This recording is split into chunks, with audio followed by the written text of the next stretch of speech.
Okay, today I'll be discussing of two experiments, right? Two experiments. Both experiments are based on sonometer. So this is a very frequently asked question. The questions based on sonometer. So you must have a good understanding of the sonometer, right? Okay, so write down 1213 sonometer. So sonometer, it has a hollow wooden box. It's like this. You can draw this with me. You can draw this with me, right? So this is a 3D sketch. So inside this box is hollow and it is wooden. There are two holes, two or three holes. So the sound can come out of these holes outside, right? So this is like a similar to a guitar box, right? So on this sonometer box, we call this a bridge or peg.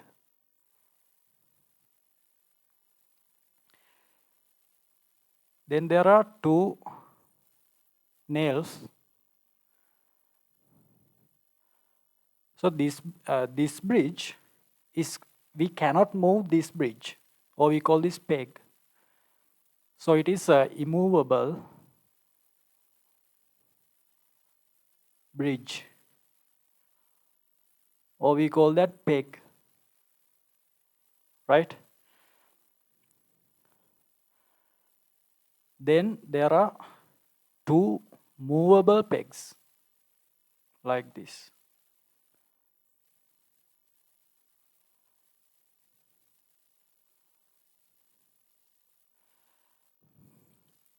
Then there's a pulley here, and a string goes over these two bridges and over this pulley,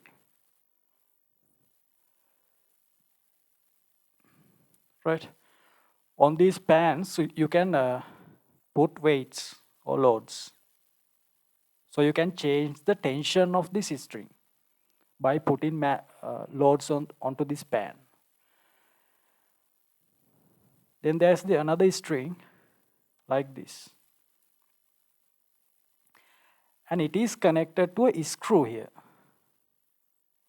So you can rotate this screw and increase the tension of this, increase or decrease the tension of this string. So those strings are A string, let's say B string, right? A and B strings. Let's say weight is mg, then the tension capital T. So these are immovable pegs. These are movable, right? Movable bridge.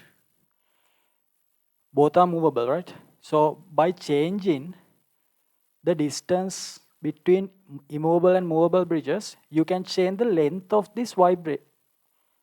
So the vibration happens within these pegs, okay? So by changing that, you can change the length. Length means vibrational length, okay? Right.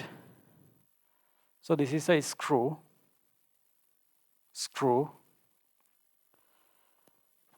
So when it comes to these experiments, another important thing is tuning fork, right? Tuning fork. So for these practicals, we need a tuning fork or set of tuning forks. So if you think about a tuning fork, you should be able to name these parts. So these two parts are called prongs, and this is called stem, right? These are prongs, and this is called stem. So those are the main parts of the sonometer and the tuning fork, right? Okay, take it down and thumbs up once you're taking down. Here you have a pulley, it is not drawn clearly. you have a pulley here, right? This goes over a pulley, a smooth pulley. Then I'll explain about A. Below write string A, right? Write down tension. Tension can be fine adjusted. Tension can be fine adjusted using the screw. Tension can be fine adjusted using the screw. To the same line, write value of capital T, meaning tension, right? Value of capital T is not known. Value of capital T is not known.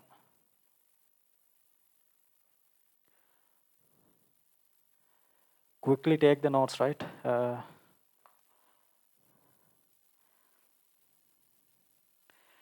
Then if you think about B, in front of B, right? Tension can be changed. Tension can be changed within brackets T equals mg. So the tension of this string is always equal to mg, whatever the load you put here. Tension can be changed, T equals mg. Its value is capital Mg. Its value is capital Mg. Okay, so when we are doing experiments using this, so for these two experiments, I am going to use one of these string, right? Let's say A.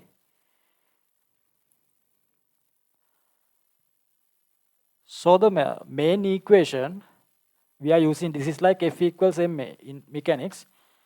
So for waves, we use this equation, right? V equals F lambda. So I'm applying this equation to the wire. So when you apply that, you know that this is a string. Speed of waves in a string. What is that? V is equal to tension divided by simple M. Simple M means linear density, right? So this is mass divided by length. If you want, you can take this down. Mass divided by length is simple M. Then this is tension. So velocity is, you can write this, T over M root equals simple F. That's the frequency which this wire vibrates. And for lambda, we can vibrate this at any overtone, right? But usually we use the fundamental for these experiments. Since we don't know, I'll just put KL. So this is like lambda divided by K is equal to L. So lambda becomes KL. Okay, take this down. Below this, right? Just take down notes as I'm explaining, okay? Below this, right? By changing capital M, or simple L, capital M or simple L. Simple F can be changed. Simple F can be changed. Then write simple F is the frequency that the wire likes to oscillate. Simple F is the frequency that the wire likes to oscillate. Within brackets, right, in front of that, resonance frequency. Resonance frequency.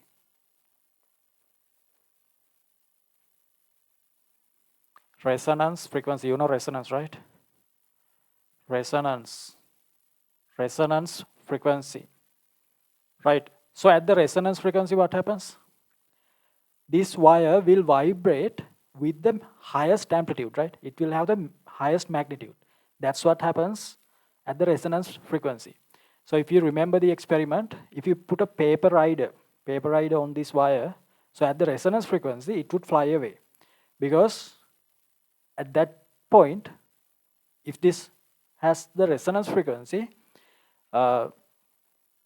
this will have the highest amplitude, right? Highest amplitude. So the wire would, paper rider flies away, right? So you have to clearly understand this stuff, right? So this is simple if. Likes to vibrate means, let's say, if you place this tuning fork, you can hit this tuning fork on a rubber block and place this here. At the same frequency, the wire will vibrate. Let's say, for an example, if this has 100 hertz, when you place it here, the wire also will vibrate at 100 hertz. But it does not mean that wire likes to vibrate at 100 hertz, right? Let's say wire likes to vibrate at 150 hertz at this point, at this instant. It will vibrate, but it won't have the resonance because the frequencies are not matched there, right? Then by changing the length, by moving these bridges, you can change these lengths and change the frequency to 100 hertz. Then there will be the resonance. Okay, I'll explain that further. So this is all about the sonometer and the tuning fork, right? Then we have to think about how to do a tuning. You have heard tuning, right? So there are 3 ways that you can tune. What does tuning mean? Write down like a subtopic, tuning. You have heard this many times, but let's exactly understand what this means, right? So you know that when 2 things are in tune, meaning the tuning fork and the wire, if they are in tune, obviously the frequencies of them should be same, right? Let's say this is a frequency of wire, this is frequency of fork. So the frequency should be same if they are in tune.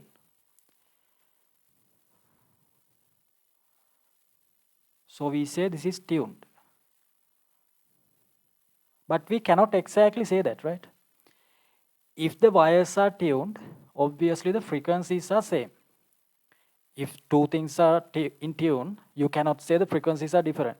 They must have the same frequency. If wire and the fork are in tune, frequencies are the same. So this is true. But if frequencies are the same, we cannot necessarily say that 2 are tuned. So what is the another requirement? Just frequencies being same does not mean that wire is in tune. If those 2 are in tuned, wire must have its resonance, right? So when you place 100 hertz here on the wooden box, the wire also has the 100 hertz, but it doesn't mean it is tuned, because 100 hertz is not the frequency of wire that it likes to vibrate. The wire doesn't like to vibrate at 100 hertz, so it doesn't have the resonance, right? It might have 150. So if you put a 150 fork here, then they will have the resonance, right? Right. Just write this one, and below that write as points. When fork is placed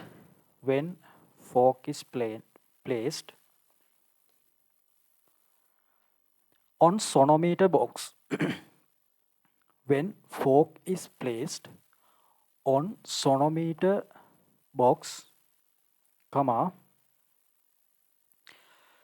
sonometer wire oscillates, sonometer wire oscillates at the frequency of fork, comma, by forced oscillation, by forced oscillation, right? And now listen. So that happens when you place the fork here. It should not be in contact, right? It should only be in contact with the box. When you place it here, the wire also vibrates at the frequency of the fork, let's say 100 hertz. But we call that, what do we call that? We call that forced oscillation. Remember theory parts? So that is what we call forced oscillation, not resonance, right? So what do we have to do? We have to change the length of the wire and make the frequency of the wire to be equal to the frequency of the fork. Then they will have the resonance. Okay. Okay. Write down next point. This does not mean they are tuned. This does not mean they are tuned. Another point. In order to be tuned,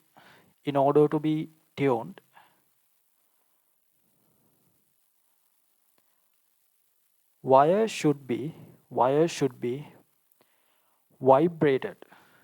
Wire should be vibrated at its desired frequency.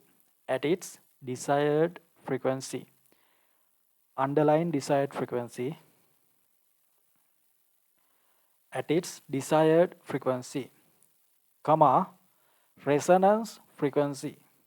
Then only resonance occurs.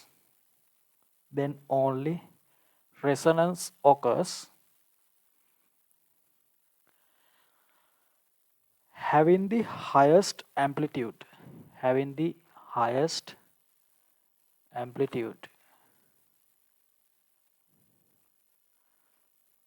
Right.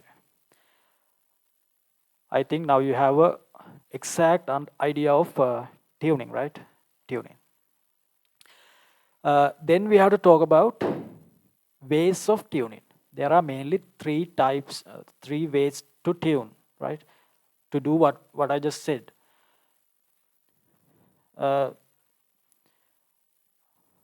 Write with me 3 ways of tuning. 3 ways of tuning. So the first one, write with me. First method is resonance, right? Second one, using beats. You know beats, using beats. Third one, by hearing, right? By listening to that. Musicians can do that, right? We cannot do that. Musicians can compare frequencies just by hearing, right? Whether they are the same or not. Right. Then I have to talk about resonance. Write the subtopic resonance.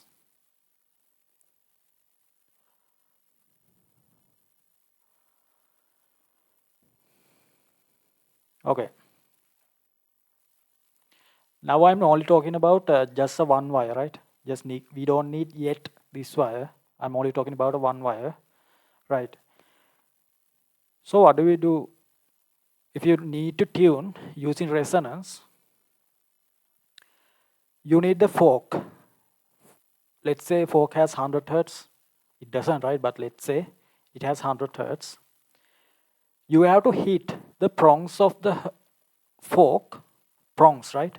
Not the stem, prongs of the fork On a rubber block, you are not going to hit it on like other surfaces, right? Because it would damage the fork. So you in the lab you have a rubber block. You can hit the fork on the rubber block and vibrate that, right? So that's the first thing. Then you have to place it here like this, right?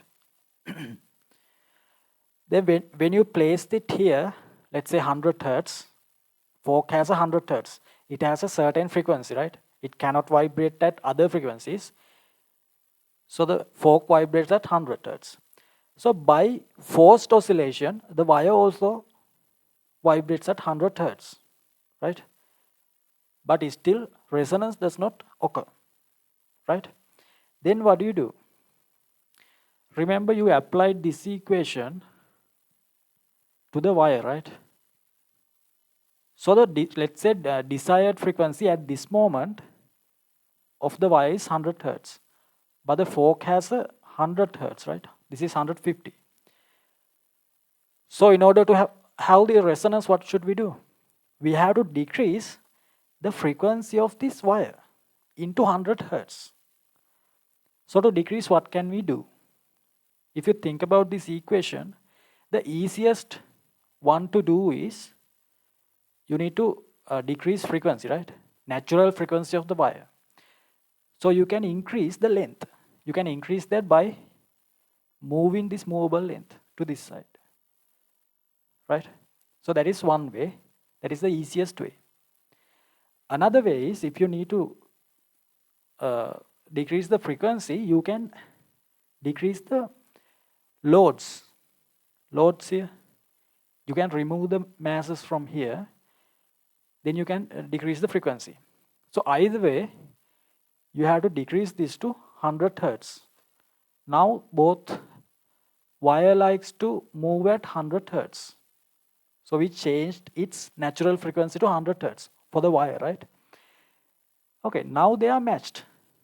Both have the 100 hertz and this has its desired frequency, the wire. Then what happens? Then resonance occurs. So it will have the highest amplitude, meaning if you place a paper rider, it would fly away. Right.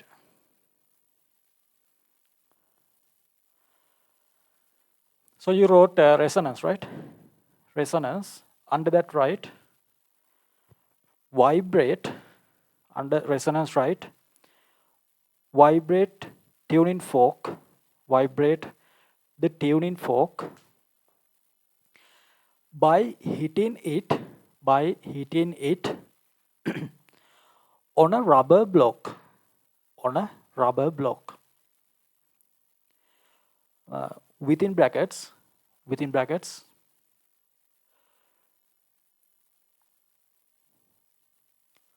to prevent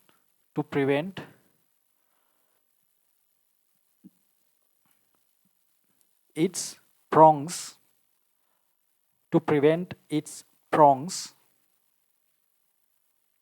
damaging, right? Another point. Then place the stem of fork. Place the stem on fork.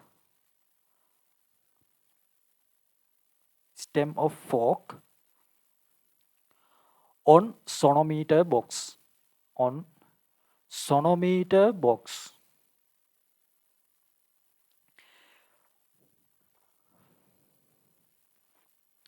Within brackets, right? This causes the wire to forced oscillate at the frequency of fork. Forced oscillate at the frequency of fork.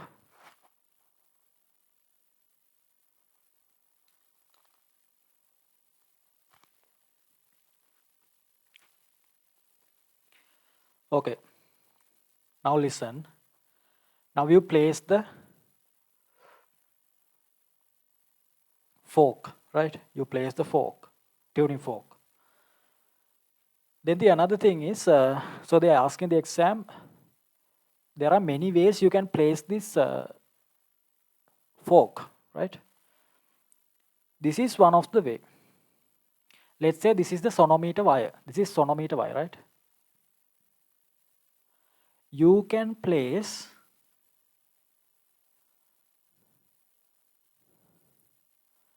the fork like this, a vibrating fork. Then what happens? The prongs will vibrate, and through air, it can transfer energy to this wire. But it is very inefficient, right? Inefficient. Why is that? Because there's a third medium here. Air is not a good medium to transfer energy, right? So these will vibrate as sound waves to the wire. But it is very inefficient way of energy transfer, right? Draw this. Below that, right? Inefficient energy transfer. So this is a very inefficient energy transfer. Then another way, you can directly place the prong on the wire. Here what happens? Remember resonance, right? This wire has to vibrate at resonance. But here it is not free to move, free to have that at resonance, right? So here what happens? Wire is not free to oscillate. Wire is not free to oscillate. So both methods are wrong. Take it down, right? Both methods are wrong. Then there's the third method. Let's say you have, this is the surface of the wooden box, sonometer box surface, right? You have to place the stem like this and the prongs like this. Then there's the wire. The wire is in front of or behind, right? Wire is behind, not contacting with this one. Then what happens? So you are placing it somewhere here on the wooden box. The energy transfers through these pegs, through the wooden box, into the pegs and into the wire. So the energy transfer happens in a solid. So it is a very efficient energy transfer. So if they ask in the exam, that is what you have to say, right? Below that you can write energy of fork transfers to the wire. Energy of fork transfers to the wire efficiently. Take down the notes as I'm explaining, right? Okay, now what has happened? The wire is forced oscillated using the fork, but still not, the resonance is not gained, right? Then another step, write down below that, right? Adjust simple L, adjust simple L or capital M. Adjust simple L or capital M to get the required resonance. To get the required resonance,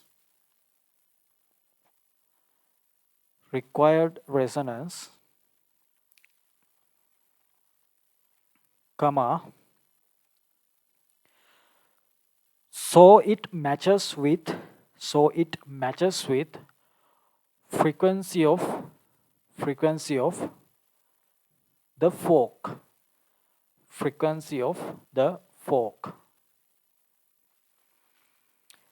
below that, right? Then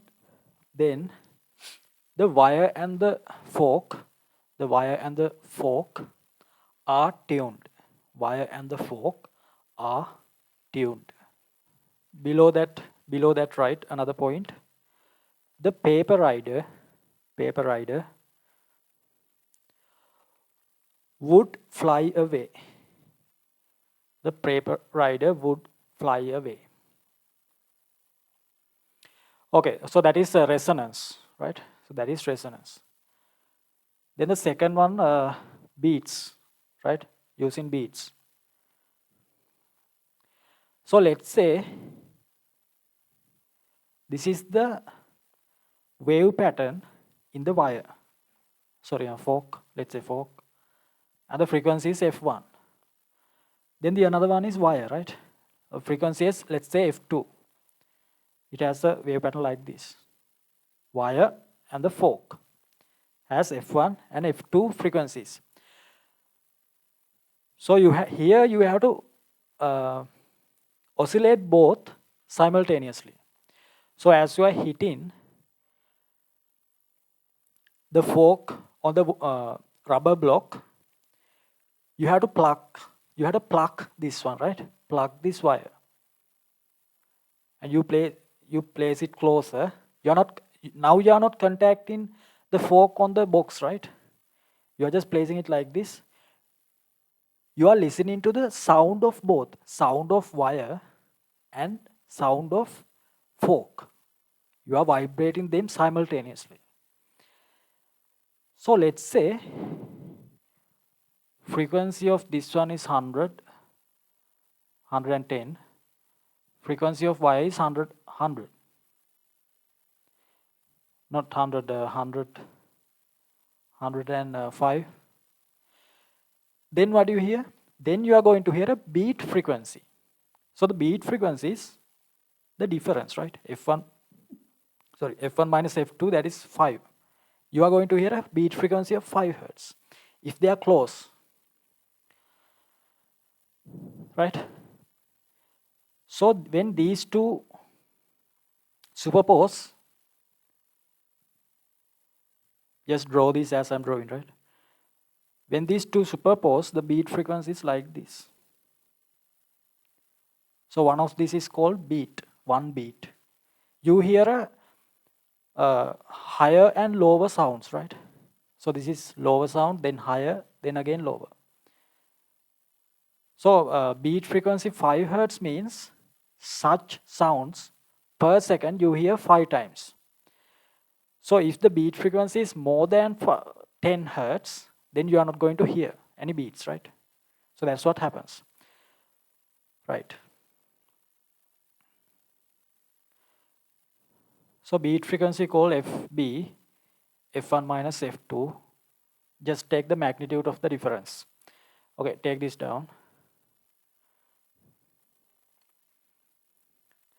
Then write to here, beat frequency should be less than 10 Hertz, right? These are theory, right? I'm just recalling you those. FB, that should be less than 10 Hertz.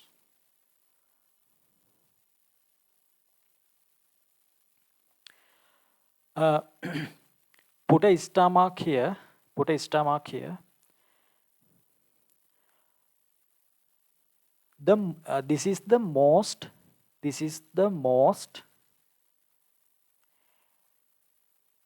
accurate. This is the most accurate method. This is the most accurate method for tuning. This is the most accurate method for tuning.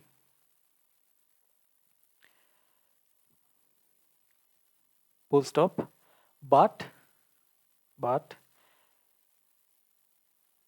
this is difficult to do. But it is difficult to do.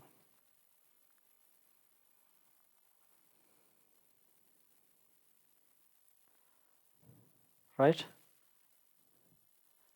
But it is difficult to do. Right? So when you try to do this in the lab, right? That frequency, you will not hear that with the other sounds. Those beat frequencies are not, you are not going to hear that much well, right?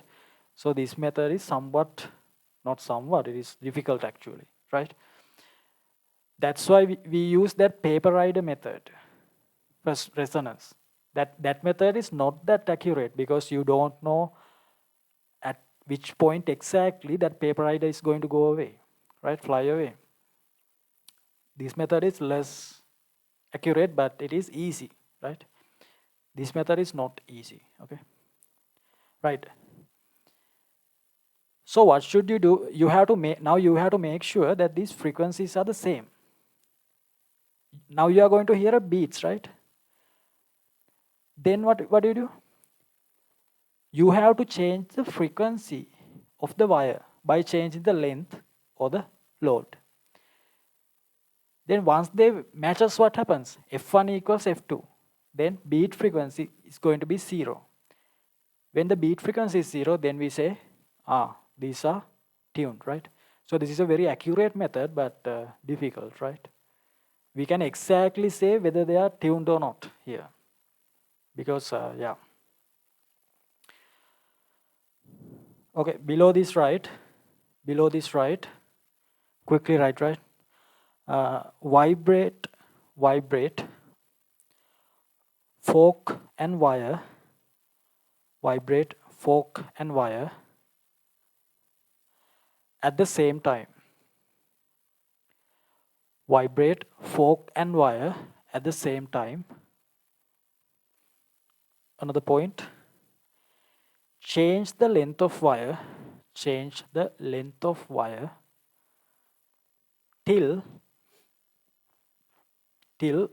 beats are heard. Till beats are heard.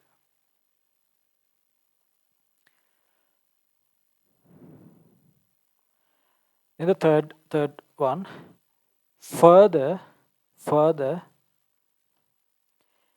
change the length, till beats disappear. Or not heard, right? Till the beats are not heard, right? Okay, so let's say, so for the fork, let's say 100 hertz, right? So if the wire, this is fork, right? Let's say this is wire. Don't write this. For fork, let's say 100 hertz. And for the wire, let's say 112 hertz. For the wire, 112 hertz. Do you hear, are you going to hear the beat frequency? So when you take the difference, what is that? It is like 12 hertz, right? 12 hertz of beat you cannot hear, right? Then what do? You decrease the frequency of this wire. So for that, you need to increase the length. See that? Length and frequency. To decrease the frequency, you have to increase the length. Then the frequency decreases. So once it comes to like, let's say 108, then you are going to hear 8 hertz of beats. Now the difference is 8. 8 hertz of beats, right? Then you cannot just, now still they are not the same, right? You have to further increase the length by moving this bridge. Now this is a fine adjustment now, right? Fine. Then further, after a while, then it becomes 100 hertz. Now again, you are not going to hear beats, meaning the frequencies are the same now, right? So that is how you resonate. This is not a resonation, tuning. This is how you would tune using beats, right? This is the exact method. Okay, then write down third one, by hearing.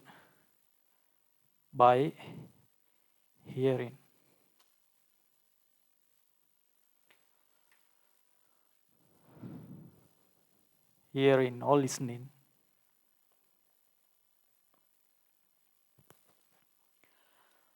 So for hearing as well, you are not going to place the fork on the box, right?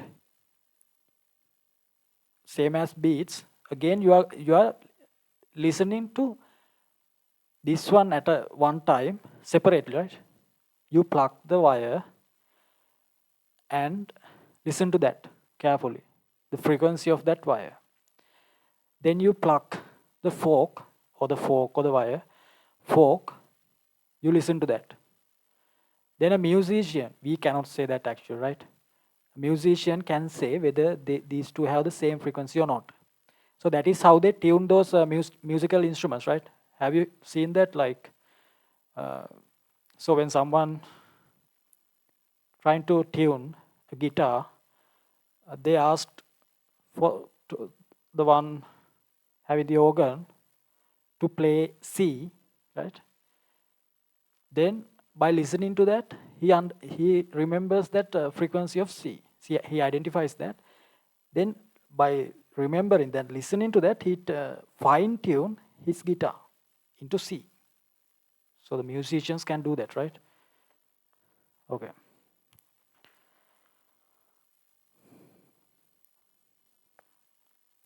So that's it, right? So the sonometer, we discussed about sonometer. Then we discussed about tuning of sonometer with fork, right?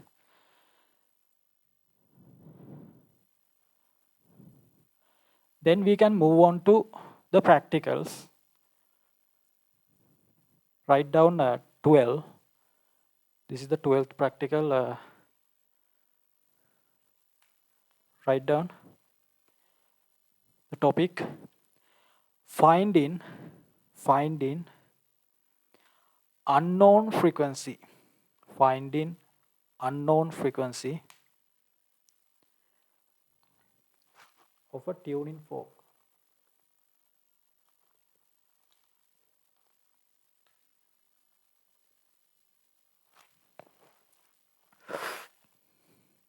Finding unknown frequency of a tuning fork. So now carefully understand what that means, right? So you are given a tuning fork, but you don't know the frequency of that, right? So when you hit that on a rubber block, it vibrates, but you don't know the frequency of that. So using the sonometer, we are going to find its frequency. So that is what we are going to do, right? Right. So you have a fork, frequency is not known. So you have a fork, frequency not known. I'll draw the simple sketch of the sonometer. This is a cross section, right? So you have these pegs. So we are going to do this experiment at the fundamental. We call this wave pattern fundamental.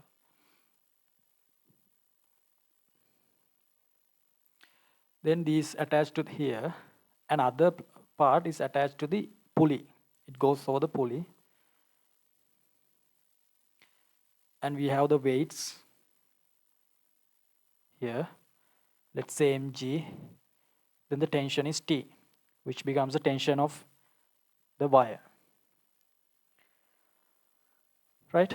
So frequency of the fork, we are going to use find that using the sonometer, right? So for this as well, we use resonance method, okay? Right, just draw this one and thumbs up once you take it down. Right, you can take down this as I'm explaining, right? Okay. Below right, so wait. So we are going to calculate once these are resonated, we are going to calculate the frequency of this. We have methods to calculate the frequency of this, right? Using equations. We have equations. But for this, we don't have equations. For this, we have equations. So if you calculate the frequency of this wire, and if that in tuned, we know that the frequency of fork should be that frequency. So that is what we are going to do. Okay, write down for fundamental, resonance, fundamental resonance, frequency of transverse stand-in wave,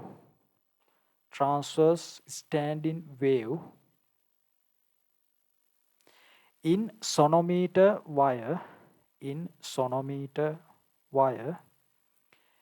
between pegs.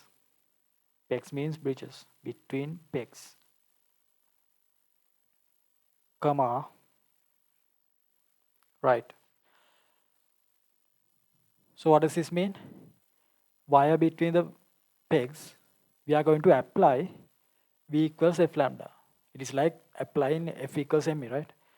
Here, this is V equals F lambda. I'm going to apply to this wire. For the fundamental, this is the fundamental, right? We have to make sure that this is the fundamental. Okay, so let's apply that. V equals F lambda. So the V is tension divided by linear density. So tension is equal to mg, right? So instead of tension, I can put mg. Then linear density, simple m, root, equals F. What is lambda? So we are having the fundamental. Fundamental means, so this is a full wave, half of that wave, right? For the standing wave. So half of that wave is equal to length of the string. Then we can say lambda is equal to 2L. So instead of lambda, I'm putting 2L. Another equation for linear density, we have this equation.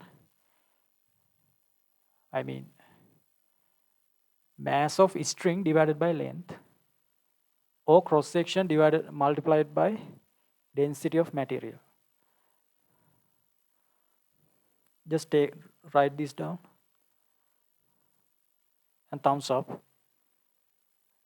If you have any problem regarding these equations, let me know.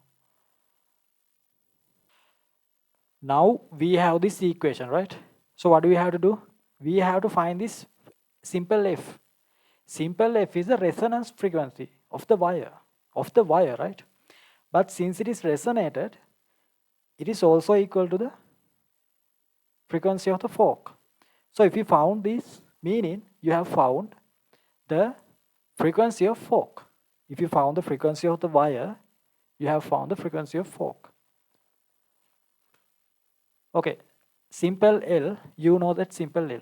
You can measure this length and find simple L.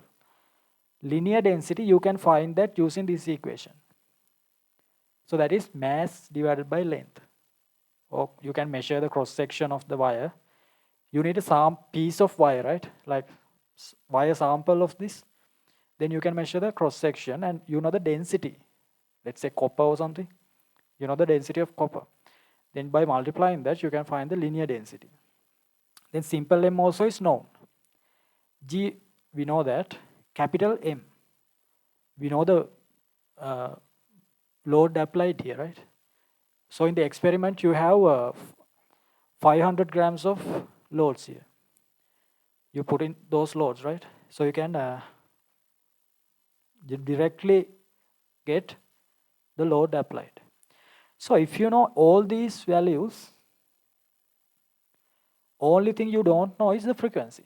Then you can calculate the frequency using the equation, right?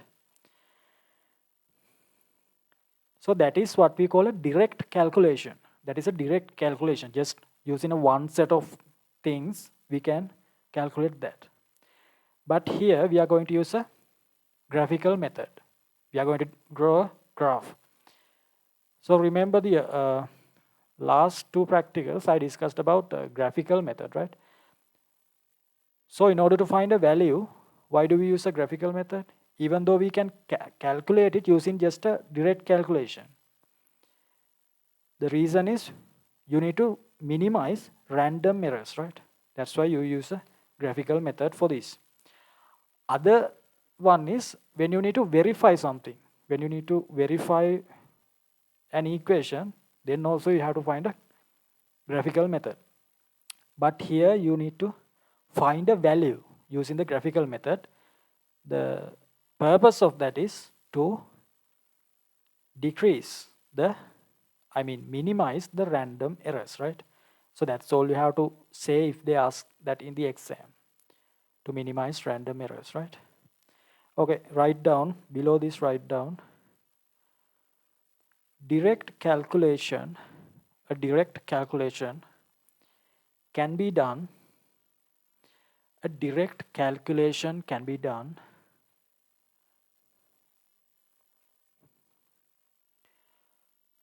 to find simple f. Direct calculation can be done to find simple f.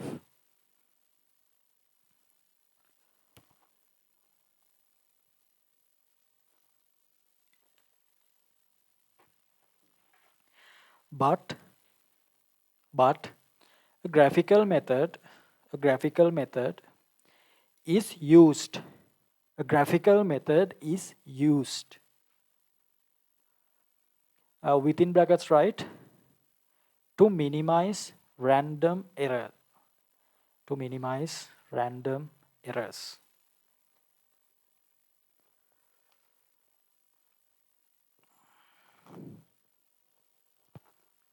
Okay? To minimize random errors. Right.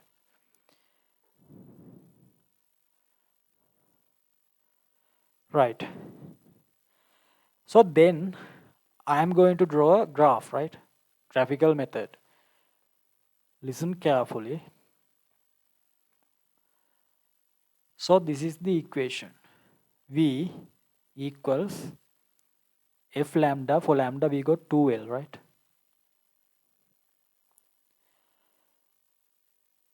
So when you are drawing graph, looking at the equation, you have to identify x and y, dependent and independent variables.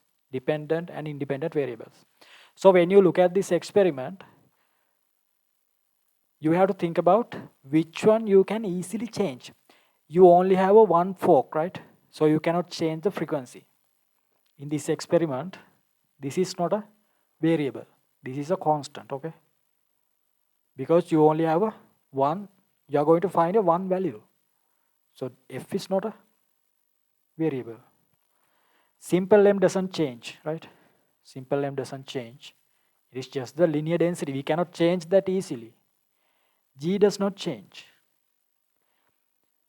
But we can easily put loads, apply loads onto this pan, right? Then you can change the tension easily. So that is what we do. So M, capital M, is what we call X. The thing that we can change easily, that we change, right, is what we call X. What is X? That is independent variable. So when you change X, M, this L, something has to change, right? So this L changes. This resonance length, L is what we call resonance length. Resonance length changes.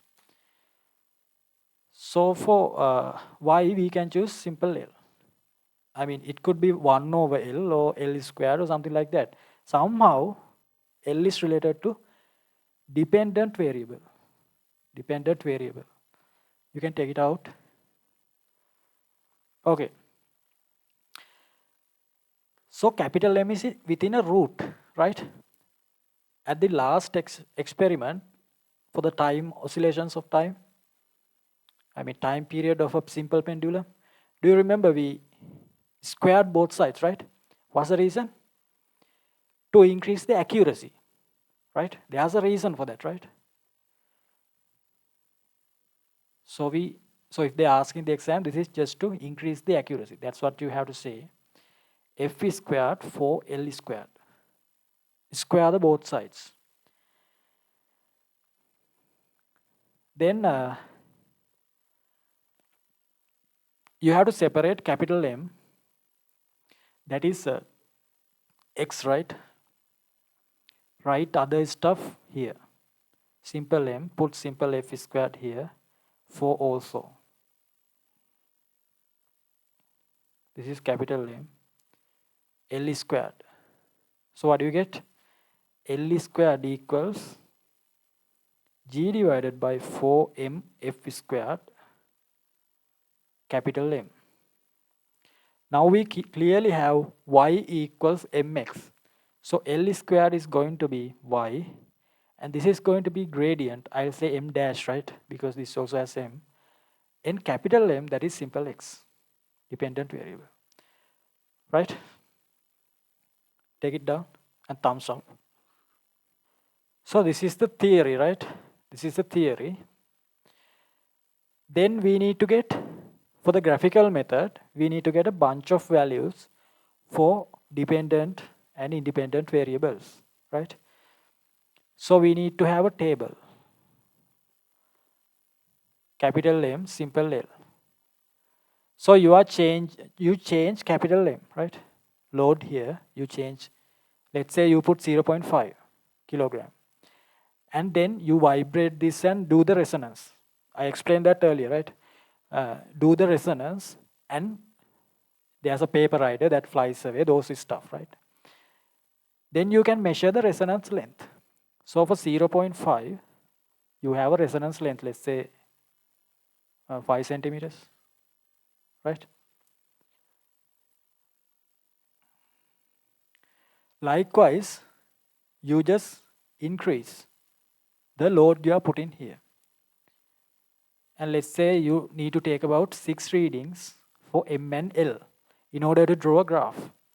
Then using these details, what do? We go for the graph. We go for the graph.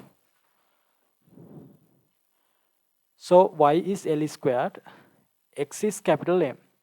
Then you mark these coordinates, M and this is x and y, right? Let's say it is like this. You got coordinates like this.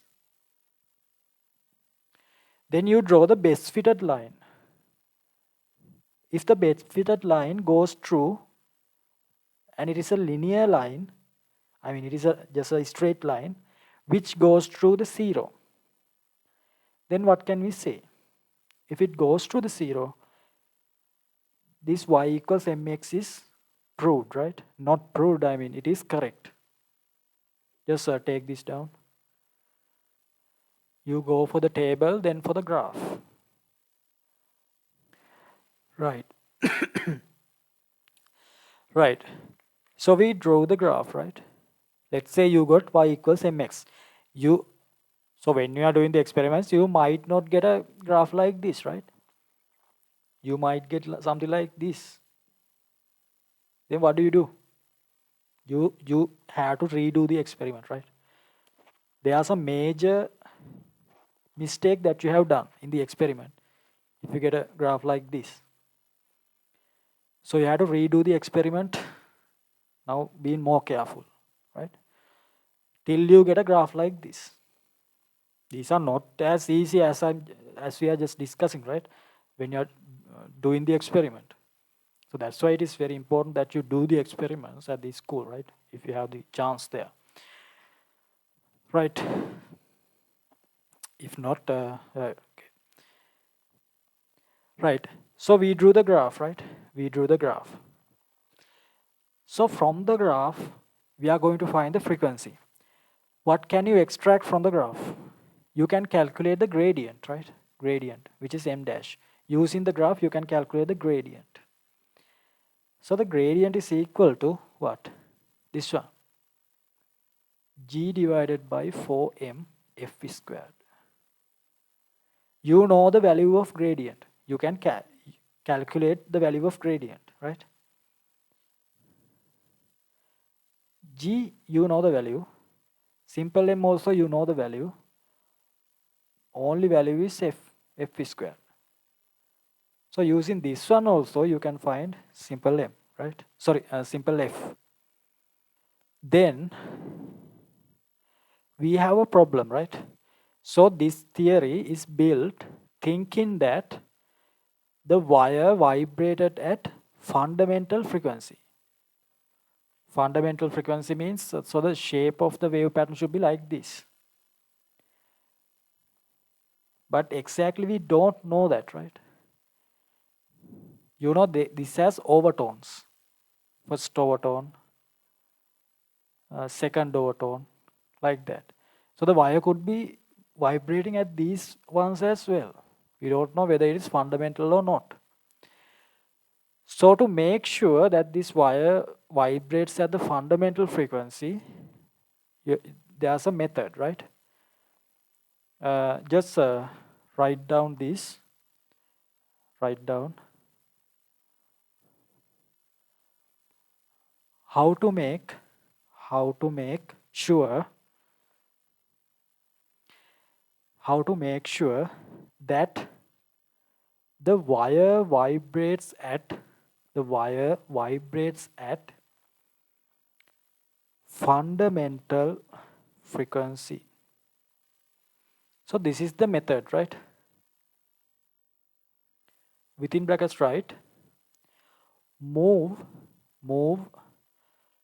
the pegs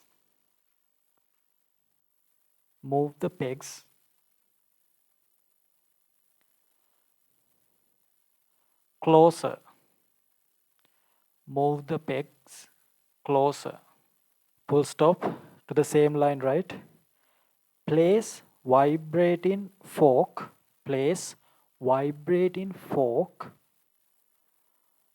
On sonometer box. Place vibrating fork on sonometer box until resonance occurs for the first time. Resonance occur for the first time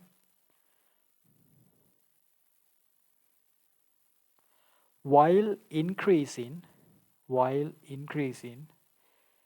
simple L.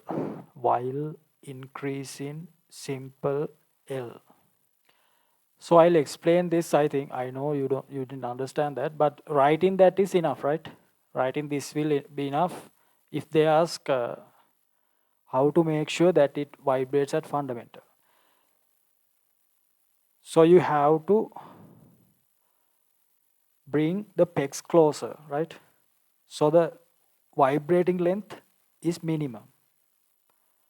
Then you place a sonometer, and there's the paper rider.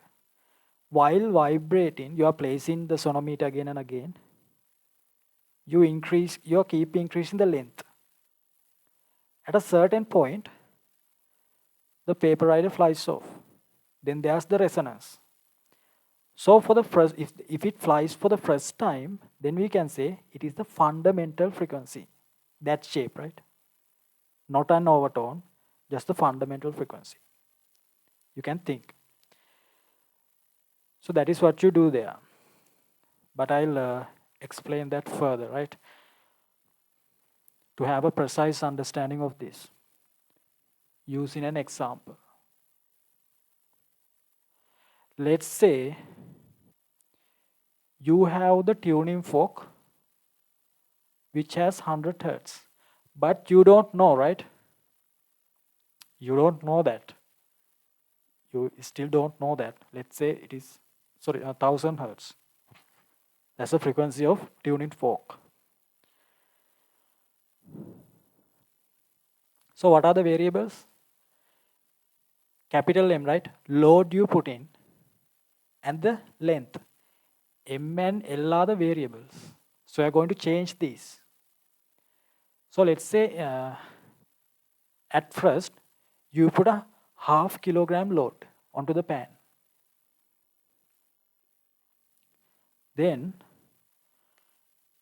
you bring these pegs closest.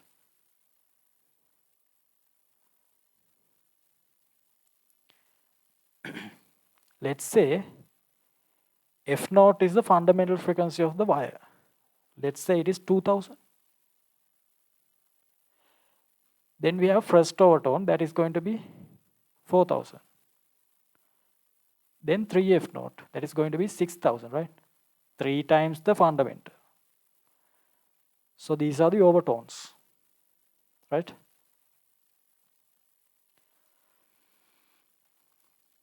These are the overtones that this wire can have. You have this fork, it has 1000 hertz, but when you place it,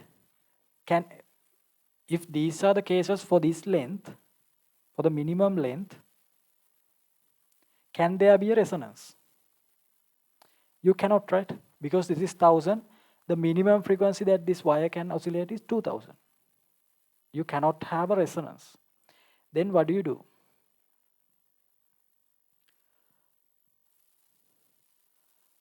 So this is the equation, right? Then what do? You need to match the frequency of this wire with 1000 hertz. So you have to increase, right? You have to increase the length of the wire, so the frequency will decrease. Let's say you increase that. So you increase the gap, right? Gap between bridges.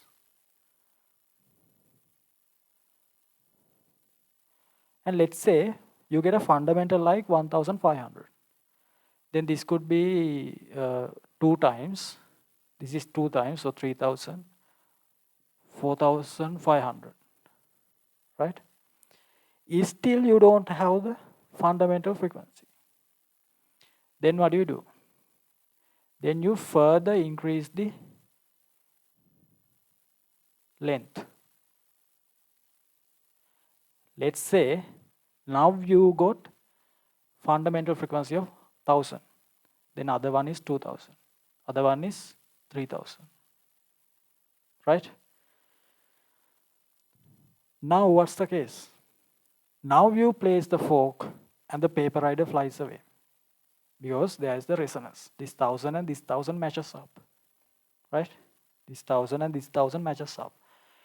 So all this is done thinking that capital M is half kilogram. Right? Load applied is half kilogram. Right? Right. So now what we found? Just a one coordinate. X coordinate is M. You need to fill the table, right? For M and L. X coordinate is half kg. L coordinate is whatever the distance you measure here. Resonance length. Resonance length. So you put that here. You just got a 1. Then again, what do? You increase the capital M, right? Let's say now you put another half kilogram. Now the mass is 1 kilogram. Mass is 1 kilogram. If you keep the same length, right? Now the length is same. Capital M, you increase the capital M. Length is same. Simple L is same. We are keeping the simple M same length. But you increase the capital M. Load apply because now it is 1 kilogram. Now what could happen to the frequency? If you keep this same constant, you increase capital M. Natural frequency increases. Now the frequency could be like, let's say, it has to increase, right? 1200. And overtones 2400, 3600. Right? Now you increase the load applied. Can there be a resonance? Can't, right? There's no 1000 hertz for the fundamental. It is 1200. Now what do you have to do?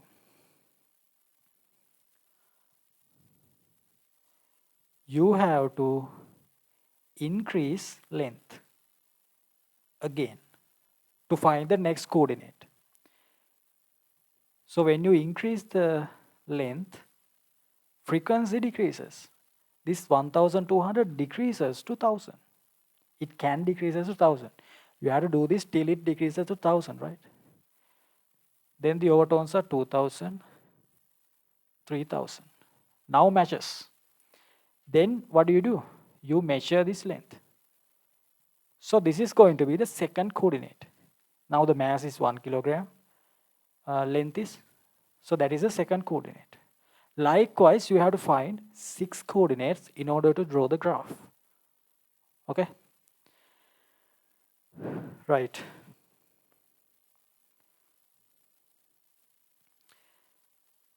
Write down.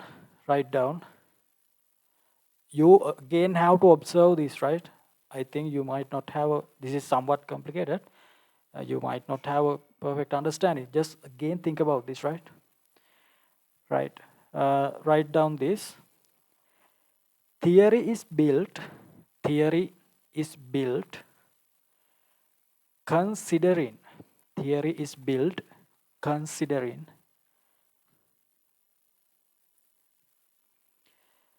that sonometer wire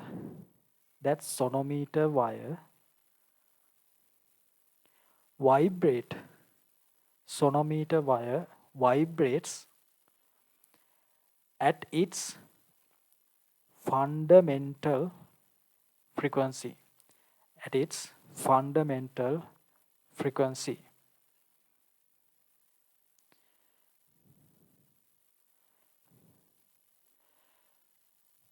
That can be confirmed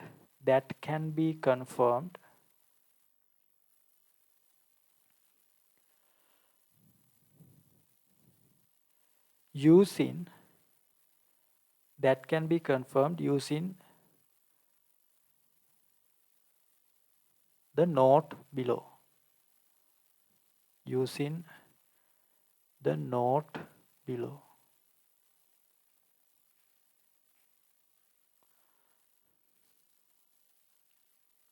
Okay.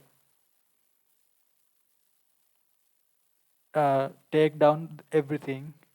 You can later check this, right? Again. Once you are done, thumbs up.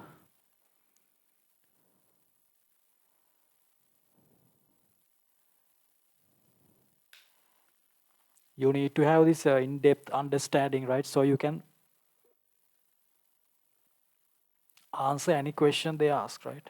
Regardless of how difficult the question is. You need to take these lengths same, right? That's why I have drawn these dashed lines. This length is larger. You have to show that. Okay. Jaffer did still right.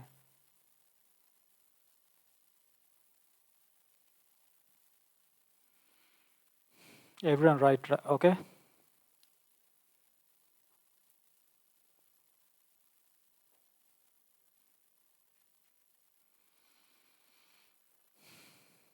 Okay. So this is what we are doing in the experiment, right? So you need to have this in-depth understanding. You can revise this, right?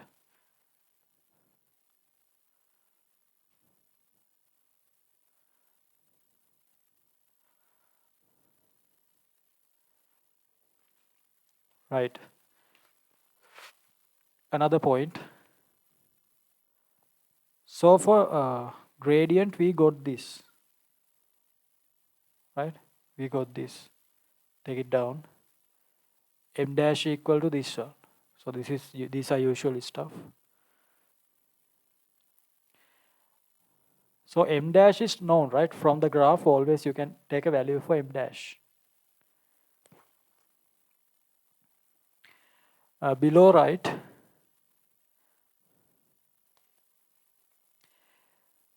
this experiment can be used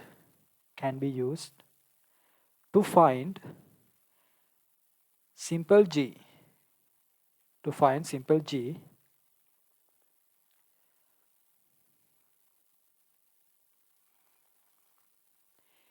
If frequency of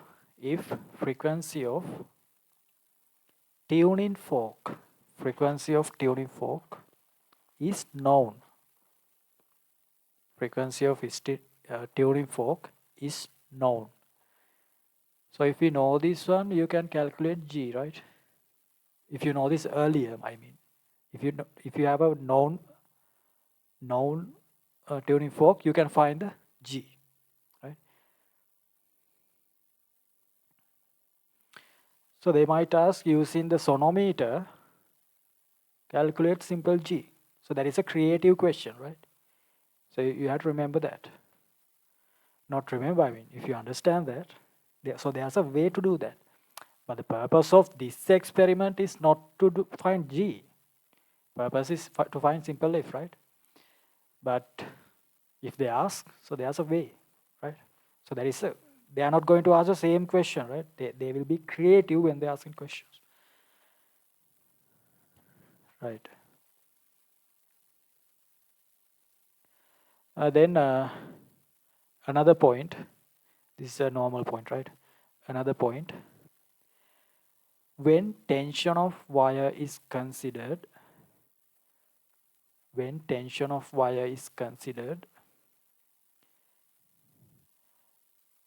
mass of pan, pan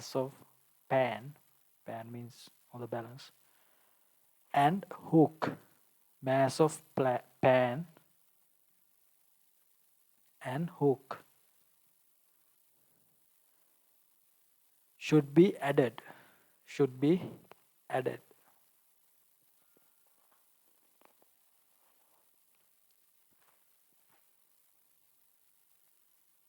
Got it? So there's a hook, right? And there's a pan. Without applying any loads, there's a hook and a pan. This is where you put loads. So the tension is actually is not just the load, right? 0.5 kilogram. You have to add 0.5 plus the hook and the pan, right? That's a simple fact. So that is the 12th practical, right? That is the 12th practical.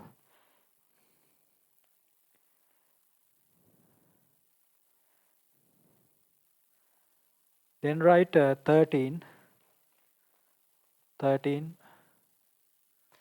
In front of that 13 practical, write down.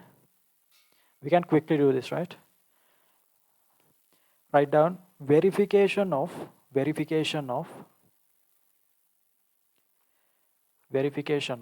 combination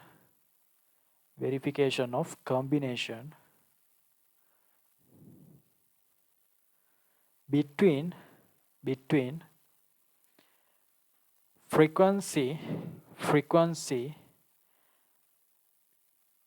and length of taut wire. Taut means it is under tension, right? Taut wire. Okay, so this is a verification. So if it is a verification, obviously we have to go for a graphical method, right? Right. So what is the verification? What do we have to verify?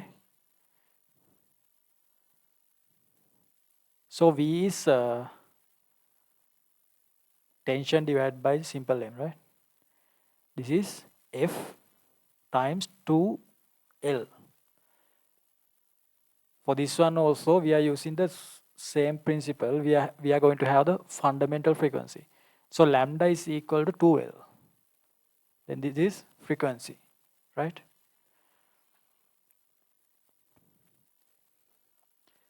So between frequency and L, we are going to verify the combination between frequency and the length.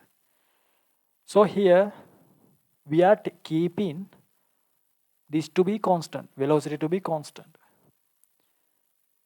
So when you put F to this side, what do you get? What's the verification? I mean combination. Length is inversely proportional to F. You can say that, right? Because these two have a inversely proportional. You can subject L and F is below at the denominator. So you can say L is inversely proportional to L. So this is what you have to prove here. Length is resonance length. This is called resonance length, right? Not just length, resonance length. Length when they are resonating is proportional to 1 over the frequency. So that is what we are going to derive here. So the same stuff, sonometer, the pegs, you can draw this.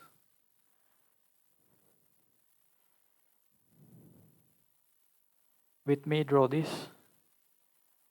You have the pulley, and you have the mg, then there's tension. Write down, for sonometer wire,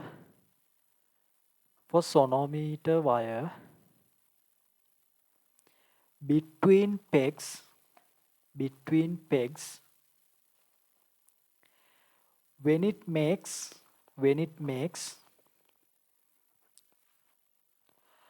a standing transverse wave,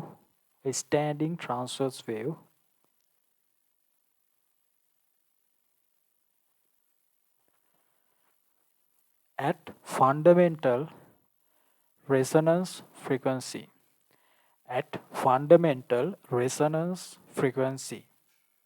comma,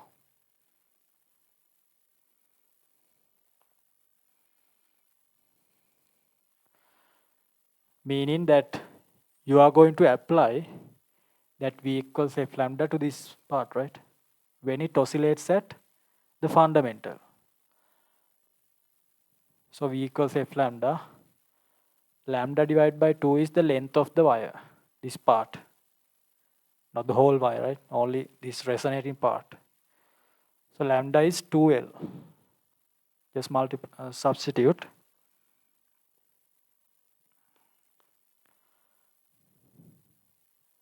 Mg of M is the velocity. Frequency. Lambda is 2L. Just hold on, right? 2L. But since we are in this practical, we are not going to change. We are not going to change any of these. We are not going to change the velocity, the load, any of them. We are going to change simple F and L, frequency and length. So in order to change the frequency, we are going to need a set of tuning forks, not just one fork, right?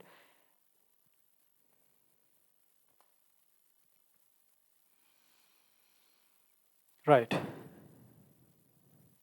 Since we are not going to change this, I am just keeping this to be V in this experiment, right? We are not changing any of this. This is a dead weight here. We are not changing this. So if you keep it constant, you can say V equals F times 2L. Okay.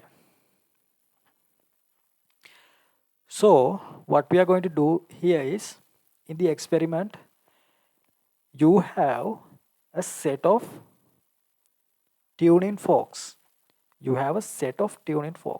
Right? From smallest to largest. So you know, smallest one has the highest frequency. Right? So you can gradually increase or decrease frequency. So depending on that, you get different resonating lengths here. So in order to resonate that, you still have a paper rider here, right? Identify the resonation. You are going to have different lengths here. For different forks, you place a fork, let's say 100 hertz. You need to adjust this length to be 100 hertz. Then there's resonation. Likewise, you have about, you need to take about 6 tuning forks, about 6 tuning forks in order to have different frequencies, right? So here you have to identify dependent and independent variable. So what is the variable we are changing?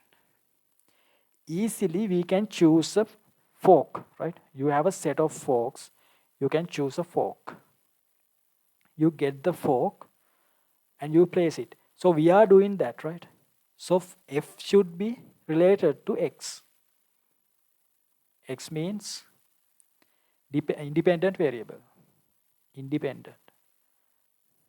This is stuff you can take if you want. I mean, as I'm explaining, L is dependent. L is dependent. So depending on the fork, resonating length changes, right? That's why we put this as y. I mean related to y, right? Then we can arrange this to have the exact thing there. Okay, just take it down and thumbs up once you're done.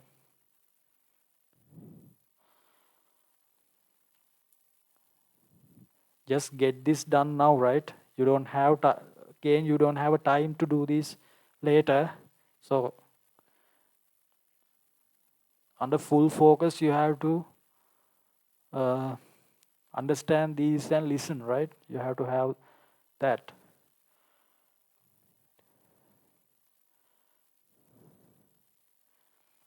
Right. Below this, right? Here, simple f is the independent variable. Independent variable within brackets simple x within brackets, right?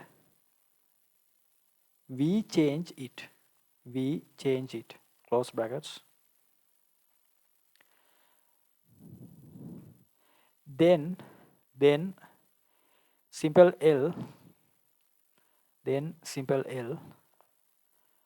should be the dependent variable. The dependent variable.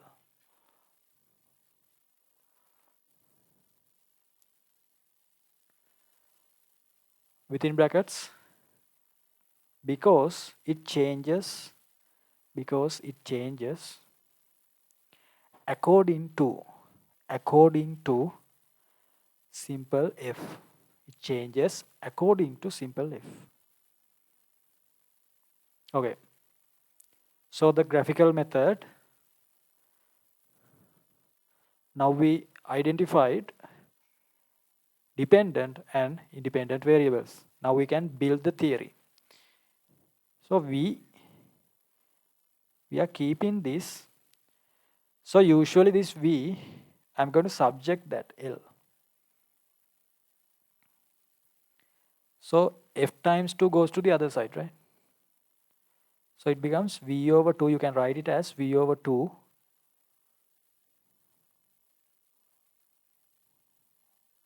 Let's say like, otherwise you will.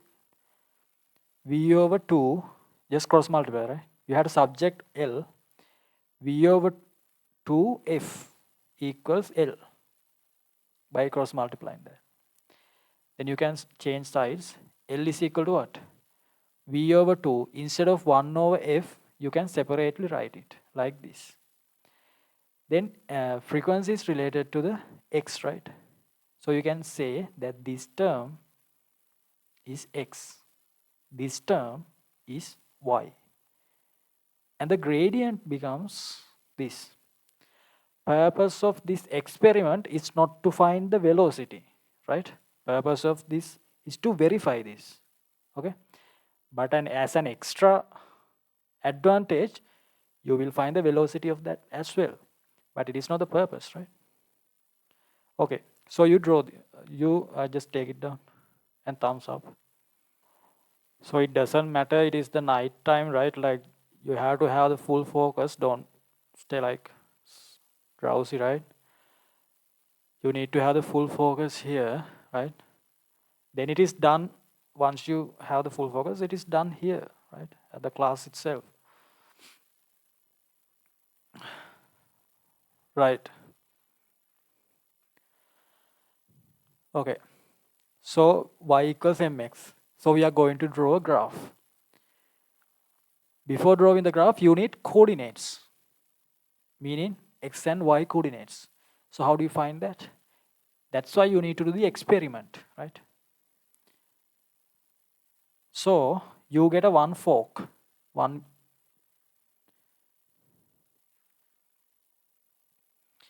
and for that fork, you will find a resonating length. You mark it here. Then get the another fork, place it following the same procedure I explained earlier, right? Place the sonometer using resonance, mark the F value, frequency of the fork, L. Then like that, you need to get about six readings for F and L. But here it is L and 1 over F, right? But if you know F, you can easily calculate 1 over F values. Now you have Y coordinates and X coordinates, 6 X and Y coordinates. Then what do? Using those 6 coordinates, you can draw a graph. So this is L, this is 1 over F. So let's say you mark these coordinates like this. So at the first time, luckily, if you get something like this, draw the base fitted line. Then luckily, if it is go through 0, then you successfully verify if this y equals mx. Once you verify this, you verify this. You can go backwards. You verify this one, this one. You verified f proportional 1 over L.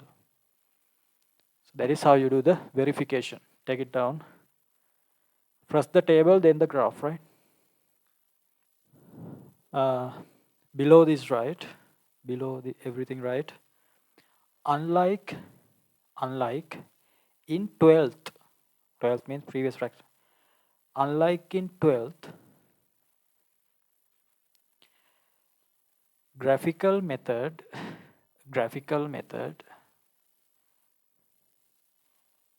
is used here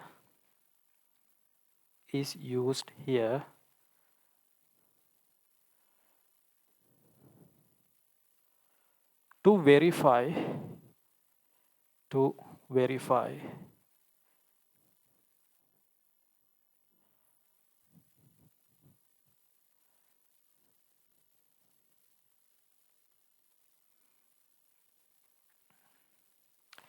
combination between simple F and simple L.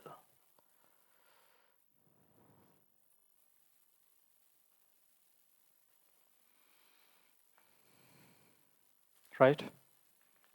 So that is how you build up the theory in this experiment. So I told you that there is a set of tuning forks. Then we need to clarify some things about that set of tuning forks. Write down subtopic using set of tuning forks.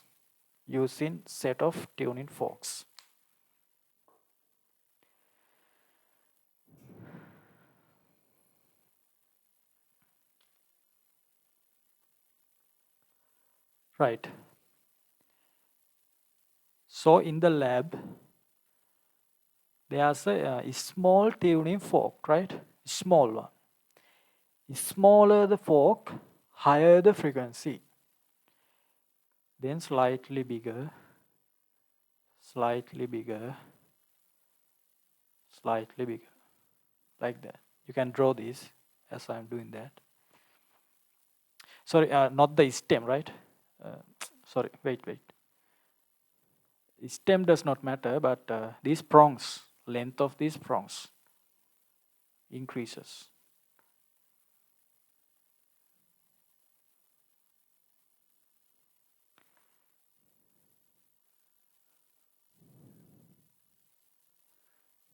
Right?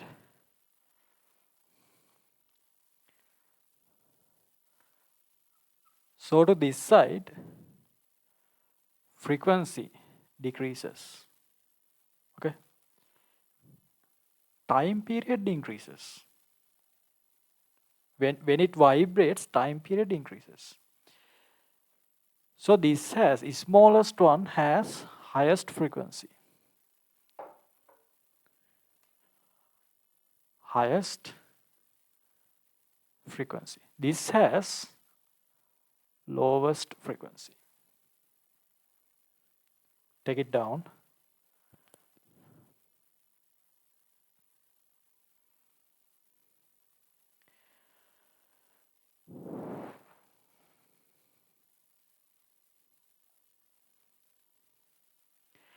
So this has the lengthiest one, right? Prongs. So if they are lengthier, what happens? When they vibrate, it is difficult to vibrate, right? So what happens? Time period. Time period is larger. It takes a long time to complete, not a long time compared to this. It takes a long time to complete one oscillation of the prong. So if the time period is larger for this one, what does it mean about frequency? Frequency is smallest here. If time period is largest, because you know this, right? F equals 1 over t. If time period is largest, frequency smallest, right? Now you have to understand that. Just remember, smallest one have the highest frequency. Okay, taking it down, right? Below that, right? When the length of prongs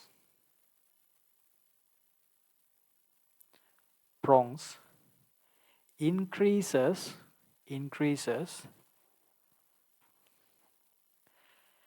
their periodic time, their periodic time also increases. Their periodic time also increases.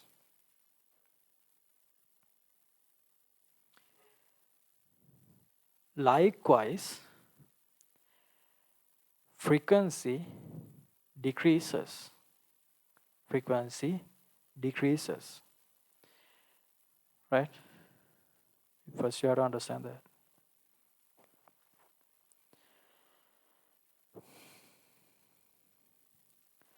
Next point, right? Below that, right?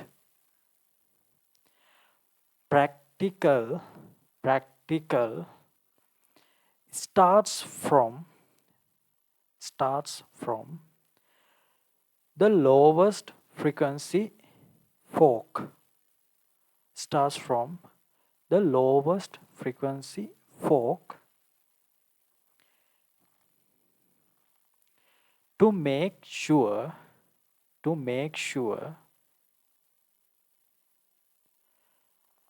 that the length of sonometer wire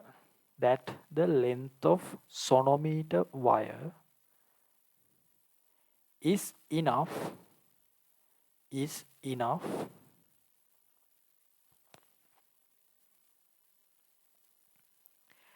when using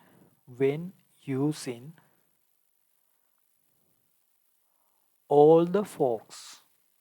When using all the forks.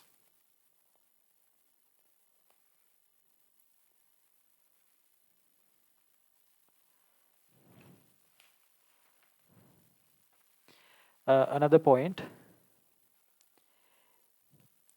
if the length is not enough,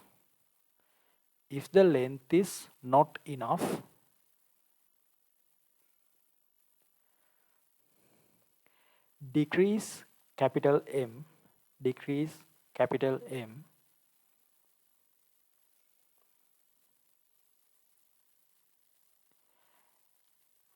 at the start of experiment.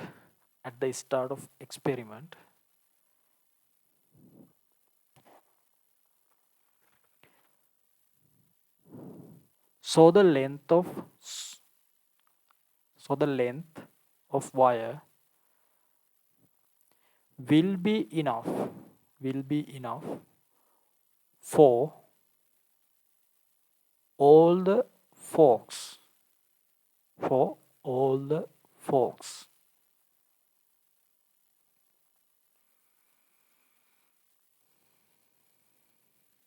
Right? So this is very important, right? You might not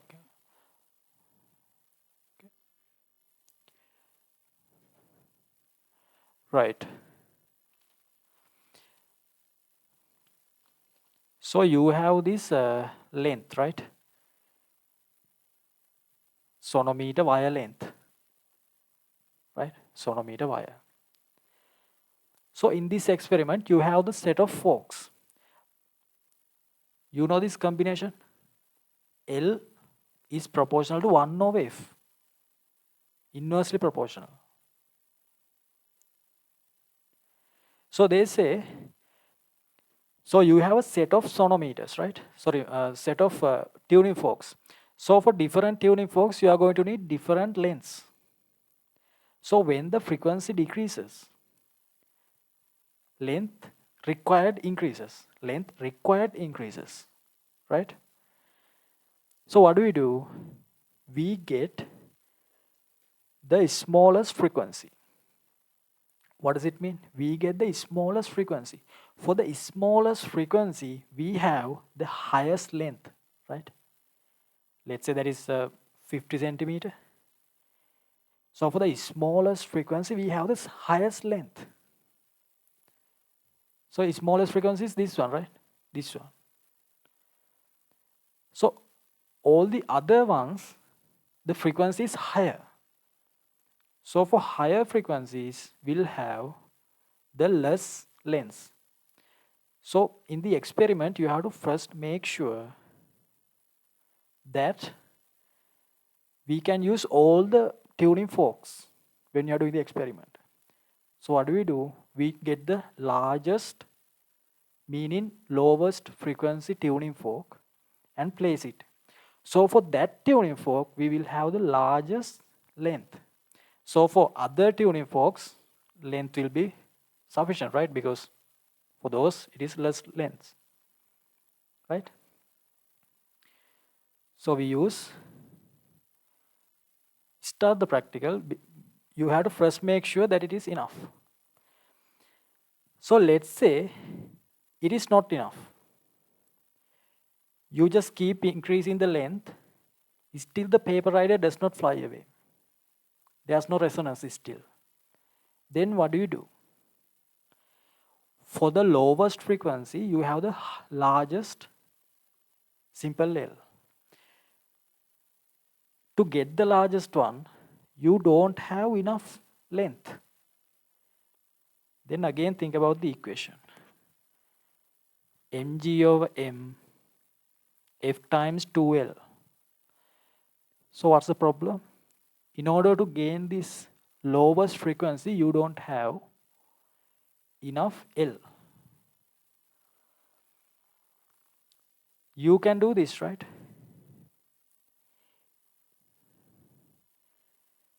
You can decrease the load, right? So if you decrease the load with L, required length decreases. Okay? Required length decreases. So you have to decrease the capital M. So the required length decreases. You cannot change the simple F, right? Simple F for the fork.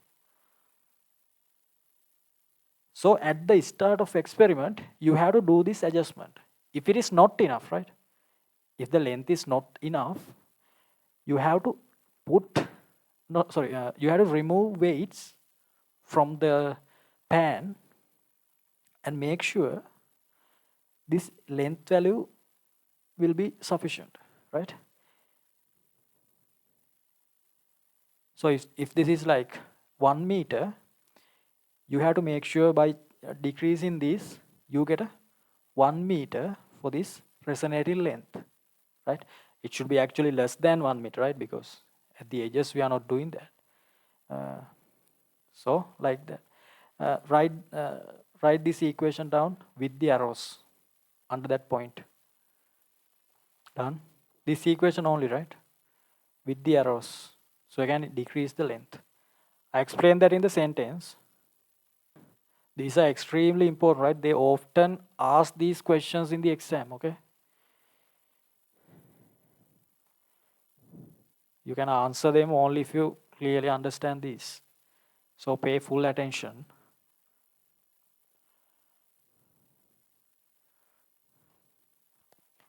right? So what did we do?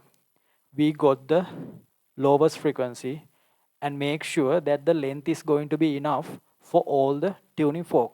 We still didn't start the experiment, right?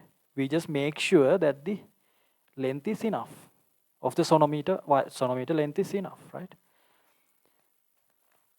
But when you are doing the experiment, you have to start from the highest frequency. You are starting that from the highest frequency. Okay. Starting the experiment means you are starting to take measurements, right? In order to draw the graph. So you start with the highest frequency. Okay, write down. Take in measurements. Another point. Take in measurements. It starts from. Take in measurements. It starts from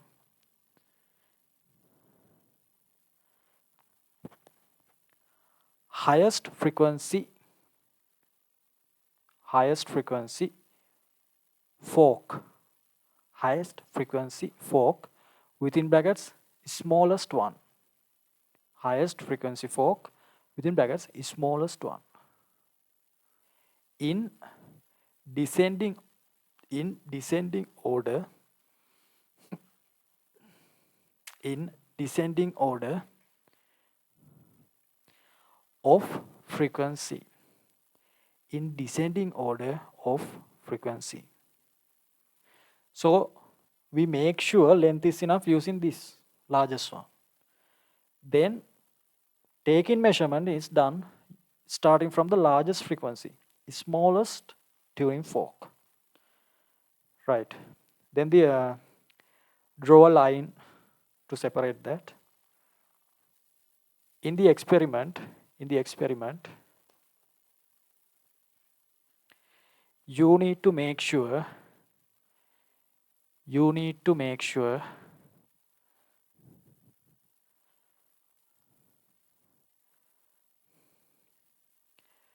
that all the resonating lengths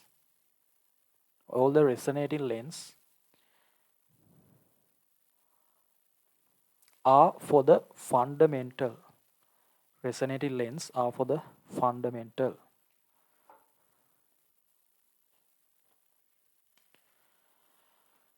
Right?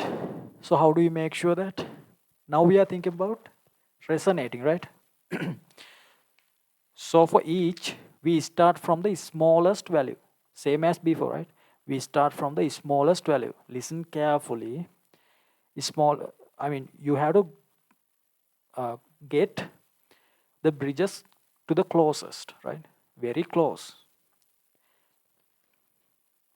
Like this. You can draw this with me.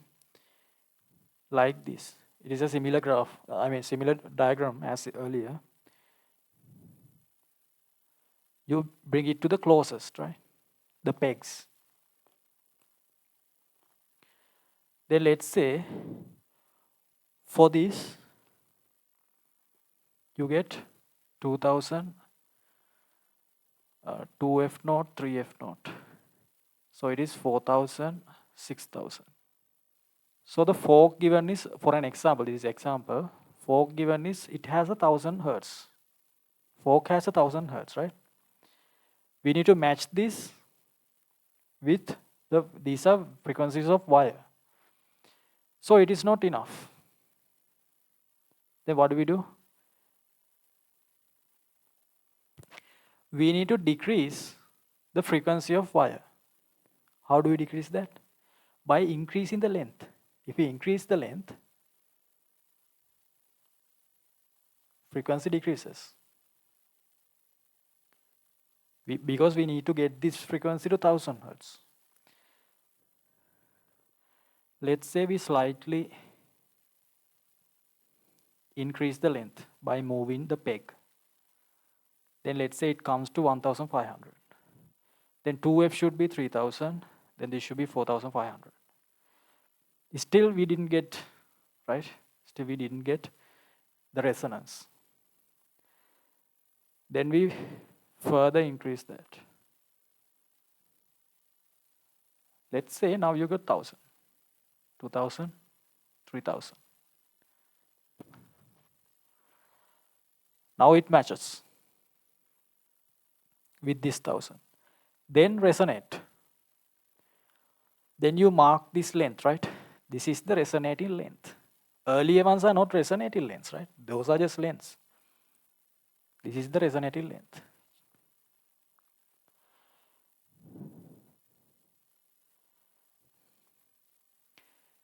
Then the frequency and the length.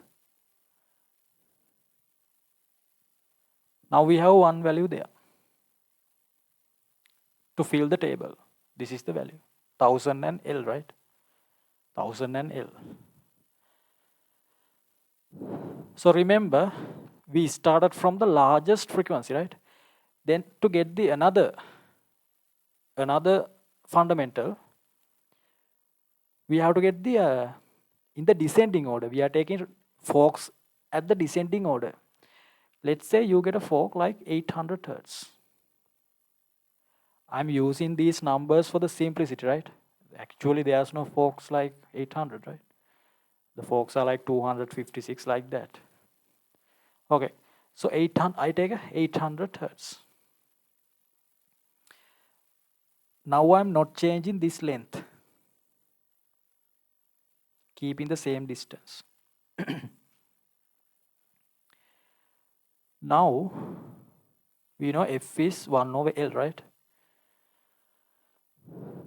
Now the frequency has decreased. Frequency has decreased.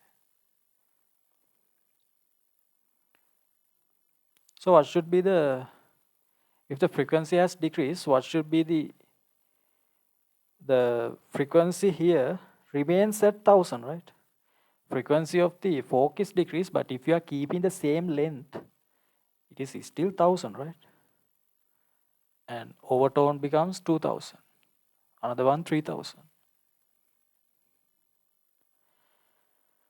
But here it is not a resonating. Now it is not resonating, right? Because now it is 800. Fork is 800. This has these frequencies. So they don't match, so there's no resonation. So for resonation to happen, what you have to lower this value to 800 hertz. You can do that by increasing the length. Then the resonation, let's say, occurs now 800, 1600, 2400. Now the resonation occurs.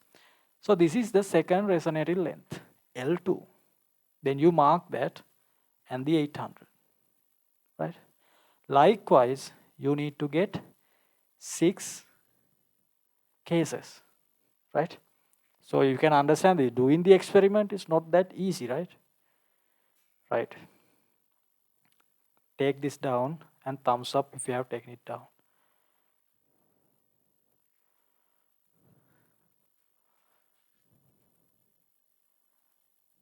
These are not actual values, right? These are just to explain what you actually have to do in the experiment. So, Yehan sir, still taking notes? Chanuka, sorry.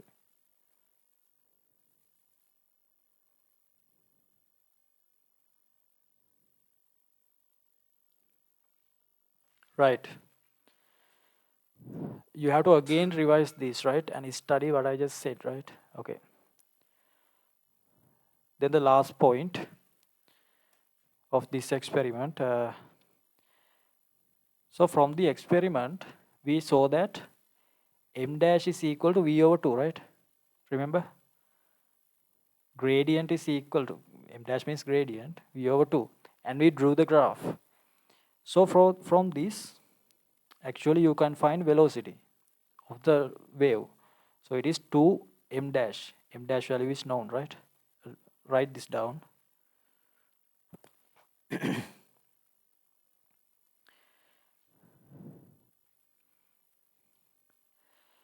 So write down as an extra step, speed of transverse wave also can be found. Speed of transverse wave also can be found.